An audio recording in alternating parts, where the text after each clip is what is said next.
Hi, everybody, and welcome to the third Sunday of Easter. This week, our story comes from Luke chapter 24, verses 13 through 35, and it's the story of how Jesus appears and then disappears to some of his friends on the road to Emmaus. This story stars Cleopas, one of Jesus's followers, some other disciple, we don't know his name, and of course, starring Jesus. Here's the story. 3 days after Jesus' death, 2 disciples were walking to a village called Emmaus, about 7 miles from Jerusalem. While they were talking and discussing, Jesus himself came near and went with them, but their eyes were kept from recognizing him. He said to them, "What are you discussing with each other while you walk along?" They stood still, looking sad. Then one of them, whose name was Cleopas, answered him, "Are you the only stranger in Jerusalem who does not know the things that have taken place there?" Jesus asked, "What things?" They replied, "The things about Jesus of Nazareth, who was put to death. He was sent from God, and now he is gone. We are his followers. Some women of our group say they saw a vision of angels who said he was alive. Some of us men went to the tomb, but we found it empty. We didn't see any angels or Jesus." Then Jesus said to them, "How foolish you are! Can't you see what's right in front of your face? If Jesus is the Messiah, he must die to fulfill the prophecies and will come again." As the men neared the village to which they were going, Jesus walked ahead as if he were going to go on, but they urged him, saying, "Stay with us, stranger. Have some dinner." So he went to stay with them.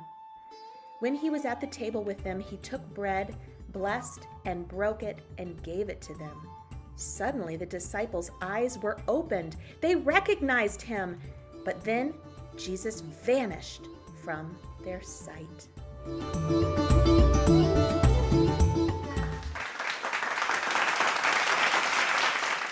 Okay, my favorite word from that Bible story is the word vanished. Can you guys say that word? Vanish. Yeah, what does that word mean, Rowan? Like to disappear. That's exactly right. Jesus disappears at the end of that story, and you have to imagine that the disciples were probably really freaked out.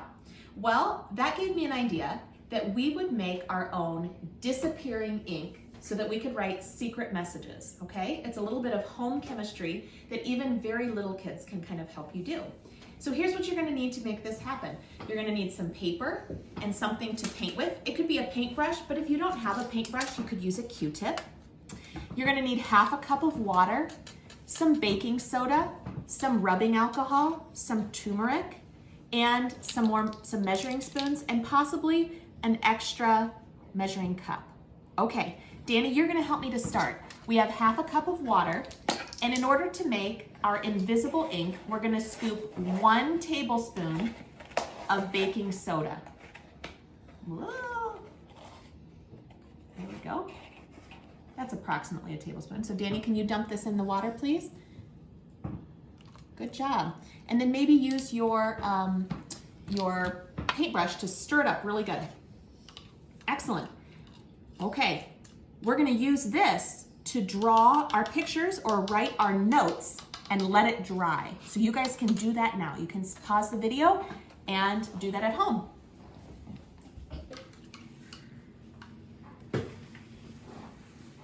Hi again, welcome back. Now that your image or your secret message has dried, we are going to mix up what's called our reagent. A reagent is something that makes a chemical process happen, and we're going to see that chemical process take place on our pages. Here's what you're going to need. You're going to need a half cup of rubbing alcohol. So Rowan, will you measure out half a cup, please? Here. Yep. So you're going right to that line. I see it.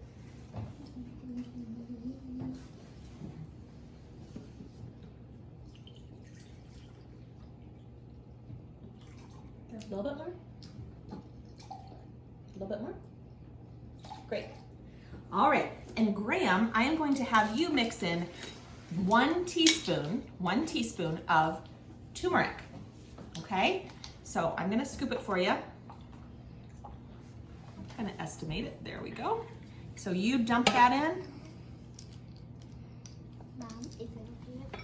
And then, yeah, that's okay if it got on your paper. And then use your paintbrush to mix it up. Mix, mix, mix, really good. And now you're going to paint that solution on top of your old message so that it starts to look like this. Oh, what do you see? My message. Wow. Okay, you guys can work on it as long as you don't drip it all over the tablecloth. Yeah, cool, huh? It's darker in those spots where Yeah. colored. Oh, you can see my smiley face. Smiley face.